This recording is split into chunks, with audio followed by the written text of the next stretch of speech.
Hola, vamos a hablar esta ocasión sobre los orígenes del psicoanálisis, un poco para ir ubicando la vigencia del psicoanálisis, ¿no? La pregunta siempre está abierta. ¿Por qué una propuesta científica, terapéutica, de investigación de principios de siglo XX tendría que ser vigente ahora? Bueno, pues para eso habría que ir ubicando justamente la historia del psicoanálisis para pensar por qué sigue siendo vigente, ¿no? Esto nos remite necesariamente a finales del siglo XIX, principios del siglo XX, a propósito, de una condición particular, ¿no? A ver, hablar de psicoanálisis también implica necesariamente hablar de Freud, ¿no? Vienés, médico vienés con de formación neurólogo. Freud en principio, en sus años de estudio, se enfocó particularmente a estudios neurológicos a propósito de estudiar renacuajos, el sistema nervioso de los renacuajos. Entonces la línea de Freud era desde la perspectiva positivista, más anclada en la evidencia, etcétera. Y eso lo fue llevando a diferentes teorizaciones, entre ellas en cuestiones estrictamente fisiológicas, ¿no? Cabe destacar el muy mal interpretado pasaje por la cocaína, ¿no? Hay todo un texto, varios textos, tres textos, pero uno particularmente puntual, Uber Coca, sobre la coca, donde Freud da cuenta cómo estaba investigando justamente los efectos particularmente estimulantes, pero también anestésicos del alcaloide de la coca. Eso ha dado lugar también a muchas, digamos, interpretaciones bastante, ¿cómo decirlo?, malintencionadas, por decirlo menos, a propósito de señalar a Freud como adicto. Creo que un punto muy importante es ubicar cuáles son las implicaciones que eso tiene, ¿no? Y la falsedad de esa declaración. Bueno, primero, quien le llevaba a Freud el alcaloide de la coca eran los laboratorios Merck, ¿no? Y hasta donde se sabe, Laboratorios Merck nunca ha traficado con sustancias. Estaban así. Es un momento, finales del siglo XIX, principios del XX, es un momento de una gran investigación científica, hay una gran efervescencia por descubrimientos, hay un gran ímpetu por parte de múltiples investigadores que están buscando justamente lograr estos avances y particularmente, sí, grabar su nombre en la historia de la ciencia. Freud era uno de ellos. Asociado justamente a sus investigaciones neurológicas, buscaba herramientas terapéuticas y para ello justamente fue ubicando ciertos efectos digestivos de la coca, ¿no? De la hoja de coca, particularmente el alcaloide. Vamos, la Coca-Cola se llama así por algo. En ese sentido, nadie ha señalado a Coca-Cola como empresa de traficar con sustancias prohibidas, ¿no? Podríamos discutir la cuestión del azúcar, pero no es el caso ni el momento para hacerlo. El punto es que Freud está haciendo esa investigación y sí se dio cuenta empíricamente de que había o que la coca tenía efectos estimulantes del sistema digestivo al mismo tiempo que aplicada de otra forma tenía efectos anestésicos. De hecho, Freud avanzó bastante en el uso de la coca, en la investigación previa al uso del alcaloide de la coca, para anestesiar el ojo, ¿no? Para poder llevar a cabo ciertas operaciones. Esa técnica, esa técnica siguió utilizándose hasta los años 80, ¿no? El uso de la coca como anestésico de ojo para llevar a cabo cirugías oculares, ¿no? Entonces, son cuestiones ahí que simplemente para desmitificar estos prejuicios que se han generado a propósito de la investigación que Freud hizo sobre la coca. Prejuicios que tuvieron impacto en su época, ¿no? O sea, Freud sí tenía la idea de utilizar la coca terapéuticamente, ¿no? Particularmente también para el tratamiento de adicciones. Pensaba que, y además empíricamente cierto, que el uso de la coca reduce el consumo, la necesidad del consumo de alcohol, y el mayor problema de la época era justamente el consumo de heroína. Insisto, es una investigación y de las investigaciones tenemos resultados, y muchas veces esos resultados no dan cuenta de todo el proceso a partir del cual pues se llegó a los mismos, ¿no? Sí, efectivamente a Freud en su momento se le achacó culturalmente, ¿no? Se le hizo una sentencia social durísima a propósito de señalarlo como aquel que introdujo el tercer azote de drogas a la humanidad. El primero el alcohol, el segundo la heroína o los opiáceos, y el tercero justamente la cocaína. Pero bueno, Freud en ese sentido dejó la investigación, hubo ciertas consecuencias, ¿no? Dejó la investigación y por una cuestión estratégica tuvo que más bien dejar Viena por un tiempo. Aquí lo interesante es qué hace cuando deja Viena. Cuando deja Viena va a estudiar con Charcot un año a Francia. Esto es muy importante porque en ese sentido existían a finales del siglo XIX estas dos grandes perspectivas de la visión de lo que la medicina tenía que ser, o lo que daba las coordenadas de cientificidad de la medicina, ¿no? Decía que justamente esta escuela francesa, muy mal vista en el mundo germano, proponía que existía una determinación psíquica sobre el órgano, pero lo decían muy a la ligera.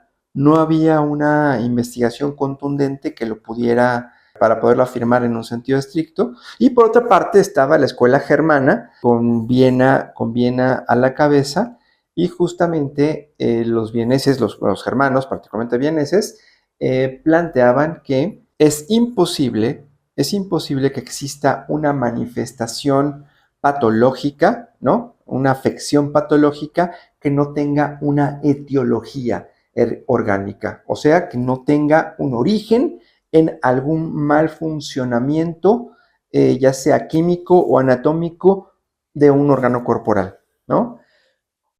Entonces, cuando Freud va a este año a estudiar con Charcot, un poco no se entendía qué es lo que estaba pasando, ¿no? Me refiero por el campo social médico, ¿no? Si el chiste era que Freud un poco se aireara por otra parte para quitarle los reflectores de encima, decide ir con Charcot justamente a estudiar el campo opuesto, ¿sí?, a lo que se consideraba válido en el mundo germano. Y ahí vamos ya justamente ubicando el impacto que tiene este pasaje de Freud con Charcot, ¿sí? Charcot era un gran hipnotista, era médico, pero realmente su práctica era básicamente el hipnotismo.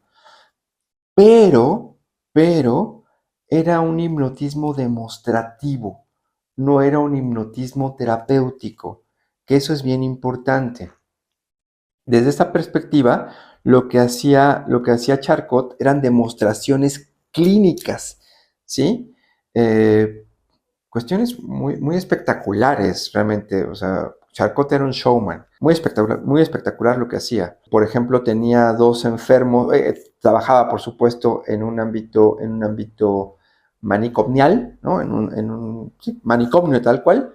Gustaba mucho de intercambiar síntomas entre enfermos, ¿no? Por ejemplo, teníamos dos enfermos, uno que tenía inmovilidad de los pies, ¿no?, de las extremidades inferiores, y teníamos otro enfermo que tenía un tic nervioso en un brazo. Entonces, Charcot lo que hacía era que el que tenía inmovilidad en las piernas pudiera levantarse, pudiera caminar en estado hipnótico, y que el que tenía el tic nervioso en el brazo perdiera la movilidad de las piernas, ¿no? Y le gustaba llevarlo más allá, ¿no? De manera que el inválido, entre comillas, que caminaba, adquiría también el síntoma del movimiento del tic nervioso en el brazo y justamente el que tenía el tic nervioso perdía la movilidad de las piernas, pero se le quitaba el tic, ¿no? Y esas demostraciones eran muy espectaculares, pero no había una investigación en un sentido estricto médica o científica. Eso le va a llamar muchísimo la atención a Freud y él va tomando una nota fundamental. El síntoma no es tan determinante como podemos pensar. Obviamente, con el Charcot trabajaba con enfermos mentales en un manicomio. No trabajaba con enfermos donde había una demostración donde se podía ubicar la etiología de la afección que tenían, ¿sí? O sea, si tuviéramos una persona con un daño estructural en la columna vertebral que le impediría caminar, era imposible que caminara, ¿no? O sea, ahí tenemos dos registros, donde sí hay una afectación orgánica, una etiología orgánica que va a provocar, y que no solo va a provocar, que va a determinar un síntoma específico, y tenemos un síntoma específico, por otra parte, pero que no tiene una etiología orgánica, ¿sí? En este segundo caso es donde justamente Charcot intervenía, y eso le llamó muchísimo la atención a Freud, ¿sí? Y ahí vamos ubicando justamente ya la cuestión de el acercamiento de Freud a la hipnosis. O sea, Freud se da cuenta que la hipnosis existe, ¿sí? Y que Charcot era un gran hipnotista. Ojo, también hay que decirlo, Freud nunca se consideró un gran hipnotista, digamos que tomó o se acercó a la herramienta de la hipnosis de muy mala gana. Sin embargo, incursionó también por la hipnosis, ¿no? Pero particularmente por la evidencia que le representó justamente este trabajo que hacía Charcot. Evidencia que no es efecto de una investigación médica, clínica, científica, pues puede ser pues un acto de espectáculo, ¿no? Insisto, la práctica de Charcot, y es la crítica que se le hace incluso actualmente, era que él llevaba a cabo espectáculos con los enfermos mentales. Pero bueno, eso justamente para ubicar el contexto de Freud y digamos que las formas a partir de las cuales Freud se fue constituyendo como investigador y también constituyendo cognitivamente, ¿no? Presentó a su regreso a Viena, presentó una conferencia como dando cuenta de los efectos de su investigación durante su estadía con Charcot. Habló de la hipnosis y eso ya generaba mucha ámpula, por decirlo de alguna manera, o por decirlo menos, en la sociedad vienesa, médica vienesa. Pero iban soportándolo los médicos, colegas de Freud, hasta que Freud hizo un señalamiento que les pareció mucho más punzante y ahora sí inaceptable. El señalar que la histeria podía presentarse en varones, en hombres. Y aquí ya voy entrando a otro punto. La histeria es uno de los conceptos más de origen, más complicados y que en un sentido estricto no se sostiene en su literalidad. ¿A qué me refiero con eso? La histeria significa literalmente útero extraviado. Y eso, además de que es un disparate en un sentido médico, en un sentido anatómico, no se extravía el útero de nadie, ¿no? Pero ahí hay una condición de género muy peculiar, ¿no? Al señalar que implicaba el extravío del útero, ¿sí? implicaba particularmente que eran las mujeres las que podían ser histéricas. Y eso en la sociedad médica estaba reconocido como válido. No les gustaban las histéricas, pero no negaban la existencia de las histéricas, ¿sí? Y por histéricas me refiero, lo voy a decir así en principio, en sentido femenino, por histéricas me refiero a aquellas mujeres que, a decir de los médicos vieneses, simulaban una serie de síntomas, ¿sí? Con la intención de llamar la atención del médico y de buscar su simpatía. Ajá. Entonces, ahí estamos ya en un punto importante, ¿sí? Que no era, digamos, eh, aceptado de buena gana en la sociedad médica vienesa, pero finalmente era reconocido como existente, ¿no? Esto es, existen mujeres histéricas, existen mujeres que pueden presentar síntomas físicos terriblemente variados, ¿sí?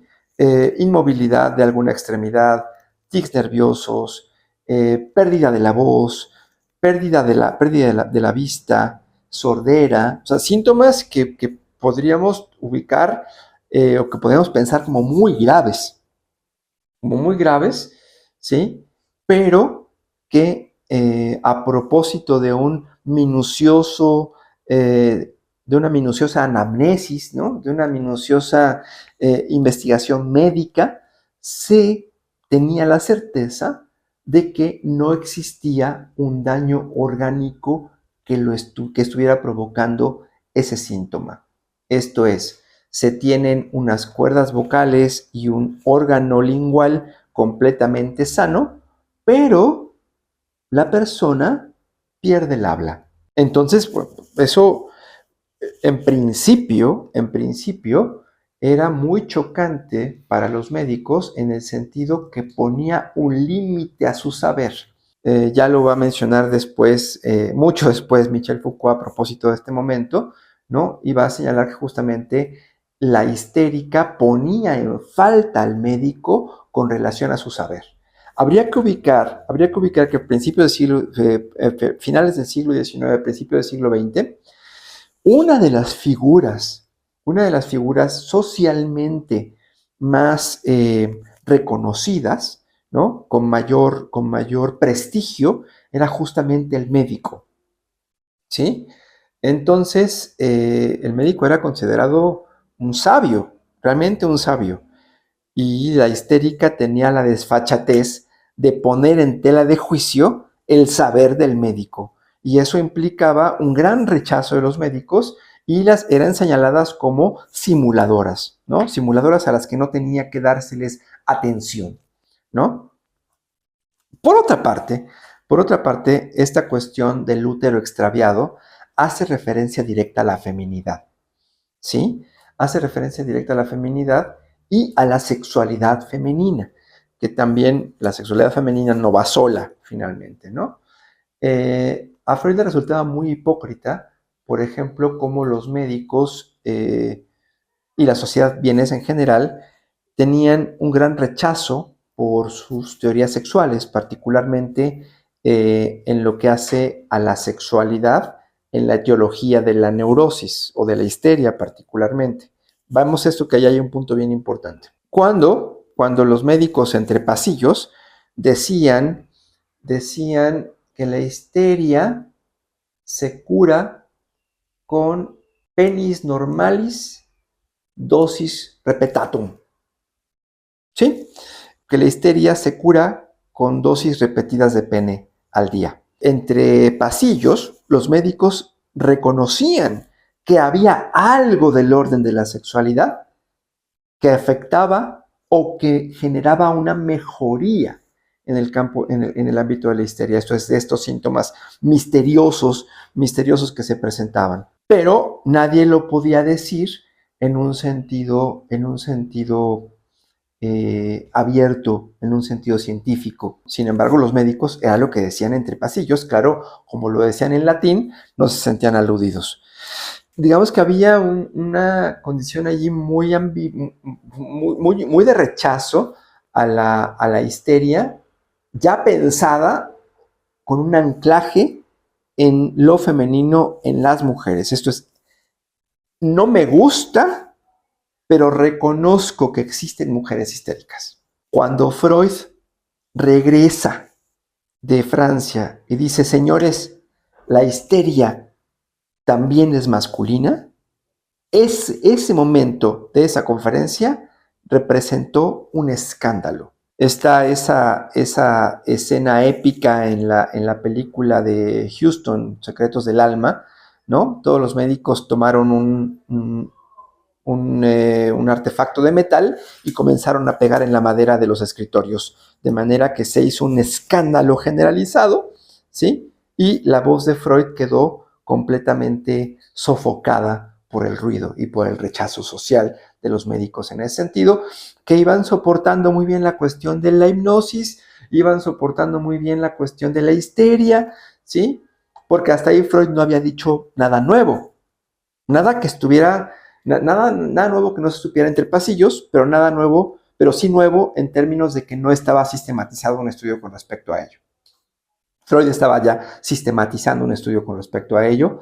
Además que al señalar que esta condición histérica, ¿no? Esto es una afección orgánica sin una etiología orgánica, ¿sí? Afecta también a los hombres. Eso fue lo que resultó un escándalo. Sin embargo, en esa conferencia, al final, se acercó un amigo un poco mayor que Freud, mentor de Freud, era su mecenas de alguna manera, lo quería mucho, y este amigo fue Joseph Breuer. Joseph Breuer se acerca casi con vergüenza y en una confidencia muy peculiar, le dice, yo también he trabajado con la bruja. Freud se queda un poco desconcertado por la expresión y hasta que se da cuenta que Breuer hacía referencia justamente a la hipnosis, ¿sí? Entonces, la hipnosis era una práctica mucho más recurrente que lo que los médicos atinaban a reconocer, ¿sí? Ubiquemos que en este momento, insisto, principio del siglo XX, finales del XIX, hay una gran efervescencia en términos de investigación, hay muchas cosas nuevas que están apareciendo y los médicos estaban muy abiertos a poder encontrarse con diferentes alternativas, ¿no? Pero bueno, ese momento va a marcar una asociación entre Freud y Breuer, particularmente a propósito de el uso de la hipnosis, ¿sí? La hipnosis básicamente implica generar un estado alterado de conciencia, un estado psíquico alterado, donde la conciencia queda suspendida, ¿sí? Queda puesta al lado. Y a partir de eso, el paciente, el hipnotizado, queda bastante más susceptible o completamente susceptible a las sugerencias del médico.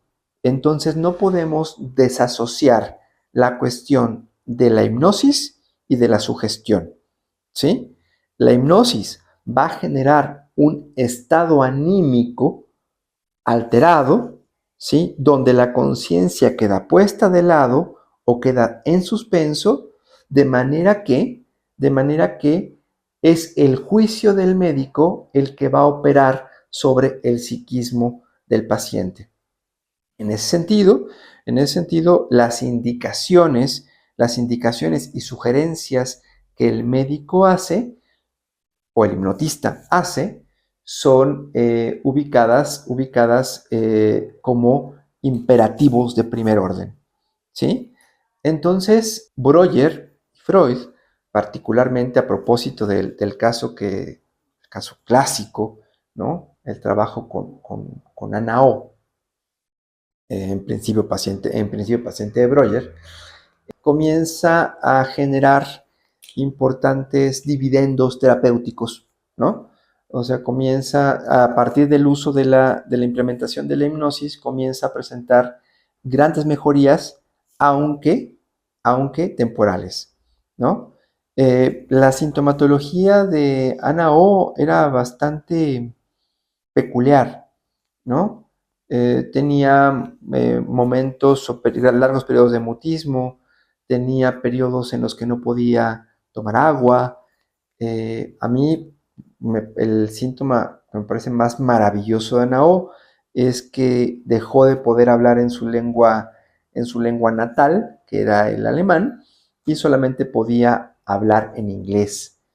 Entonces son síntomas que pueden parecer abrumadores, ¿no? Abrumadores, pero que finalmente Freud justamente va señalando que ahí donde no había una razón orgánica podía intervenirse particularmente en un sentido psíquico, ¿no? Y ahí comienza a plantear las coordenadas del psicoanálisis en principio como un medio, como un medio de investigación científica con relación a los síntomas histéricos. Y al principio la herramienta que se utilizó fue justamente la hipnosis. Se daba cuenta, bueno, uno de los elementos más importantes aquí es que en ocasiones, obviamente con la hipnosis, eran invocados ciertos recuerdos que no tenían acceso a la conciencia normal de la paciente, ¿no? Pero que en esos recuerdos se iban configurando el origen de los síntomas. Pero había algo importante. Ana O podía recordar ciertas cosas, pero si ese recuerdo no iba asociado a una carga de afecto, no había un efecto terapéutico. Esto es, no había una mejoría, no había una disminución en el campo del síntoma. Es justamente allí donde Freud se va a dar cuenta de otra cosa, ¿no? No basta con el recuerdo, hay que volver a asociar el recuerdo con la carga afectiva que tuvo en su momento y eso sí es lo que va a generar una mejoría. Otra vez, estamos en el primer momento, hablamos de mejorías bastante superfluas, ¿no? Y bastante temporales. Esto es, mejoraba en la tarde de hoy y mañana por la mañana el síntoma persistía. Ese nivel de temporalidad estamos hablando. Pero lo importante acá es que Freud da cuenta de otro elemento, además de la hipnosis, que es justamente la catarsis, ¿sí?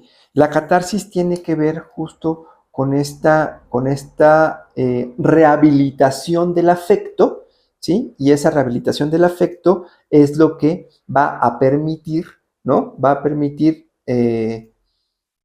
asociarse al recuerdo y generar la mejoría. No podemos olvidar las implicaciones que tiene la catarsis, ¿sí? Catarsis viene, bueno, el origen griego de la palabra significa literalmente vómito, ¿sí? Y en la medicina, bueno, no, es un abuso del lenguaje decir medicina griega. En las prácticas terapéuticas de la Grecia antigua, se planteaba que la catarsis era el momento crucial de la enfermedad. Una vez, en ese sentido, alcanzaba el punto más alto de la enfermedad, lo que provocaba el vómito, y el vómito finalmente marcaba el inicio de una recuperación o del declive de la persona, ¿no? Eso es en las perspectivas terapéuticas de la Grecia clásica, ¿no? Entonces, la catarsis va a tener más o menos ese mismo efecto, ahora aplicada a la técnica hipnótica, ¿sí? Entonces, implica esta regurgitación del afecto asociado a un recuerdo, el vómito, ¿no? En ocasiones, literalmente, ¿no? la mayor parte de las veces, afortunadamente, es más bien metafórico o simbólico, lo que no quita que pueda ser literal. El vómito como justamente ese encuentro del recuerdo con el afecto, ¿sí? Y eso provoca justo una liberación de la tensión y esa liberación de la tensión provoca una mejoría, ¿no? Estamos, insisto, en un primer momento, estamos en los orígenes del psicoanálisis con estos primeros dos artificios, ¿no? La hipnosis y por otra parte la catarsis. Y a partir de allí va a surgir un primer problema. Lo que Breuer no esperaba era que un síntoma estuviera asociado a más de un recuerdo. Podía ser a un conjunto de recuerdos. Y ahí va a presentar un primer problema, porque aún en la hipnosis, el recuerdo es evasivo, ¿sí? El recuerdo es evasivo y no sale de una sola sesión, sino que se tiene que ir configurando la catarsis a partir de un conjunto de recuerdos, evidentemente. Entonces allí ya va siendo mucho más complejo que esta imagen muy fácil, ¿no? Pues, de película, que está el médico, hipnotiza a alguien, recuerda y se cura. Nunca fue así, nunca fue así de sencillo, aunque sí hay que destacar que se buscaba una mejoría en términos particularmente de una remisión o una disminución del síntoma.